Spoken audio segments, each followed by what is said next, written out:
ദേശീയപാതയിൽ 34 മൈലിനും 35 മൈലിനുമിടയിൽ പഴയ വെടിമരുന്ന് കടയ്ക്ക് സമീപം അപകടങ്ങൾ പതിവായ മേഖലയിൽ സുരക്ഷാ ക്രമീകരണങ്ങൾ ഒരുക്കണമെന്ന ആവശ്യം ശക്തമാകുകയാണ്. മണ്ഡലകാലത്തിന് മുന്നോടിയായി ദേശീയപാത വിഭാഗം 35 മൈൽ മുതൽ 34 സെന്റ് ലൂയിസ് സ്കൂളിന്റെ എതിർവശം വരെ സുരക്ഷാ ക്രമീകരണങ്ങൾ ഒരുക്കി. എന്നാൽ നിരവധി അപകടങ്ങൾ നടക്കാറുള്ള പഴയ വെടിമരുന്ന് കടയ്ക്ക് മുൻവശം റോഡിന്റെ വശങ്ങളിൽ സുരക്ഷാ ക്രമീകരണങ്ങൾ ഒരുക്കാത്തത് അപകടങ്ങൾ വർദ്ധിക്കുമെന്ന ആശങ്ക ഉയരുന്നുണ്ട്. ഈ പ്രദേശത്ത് മാത്രം ഏതാനും വർഷങ്ങൾക്കിടെ ചെറുതും വലുതുമായ അപകടത്തിൽ 10ഓളം ജീവനുകളാണ് പൊലിഞ്ഞിരിക്കുന്നത്.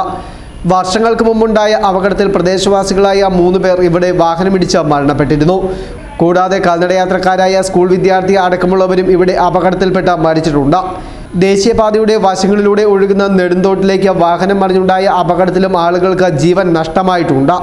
ശബരിമല തീർത്ഥാടന കാലം ആരംഭിച്ചതോടെ വീതി കുറവുള്ള റോഡിൽ അന്യസംസ്ഥാനത്ത് നിന്ന് അടക്കമുള്ള തീർത്ഥാടന വാഹനങ്ങൾ അമിത വേഗത്തിലാണ് കടന്നു പോകുന്നത്.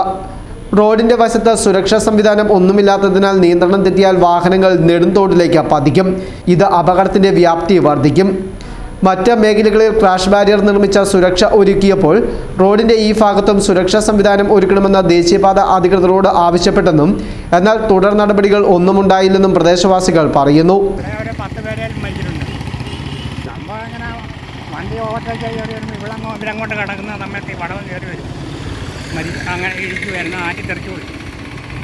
അപ്പുറം വരെ വെച്ചിട്ടുണ്ട്.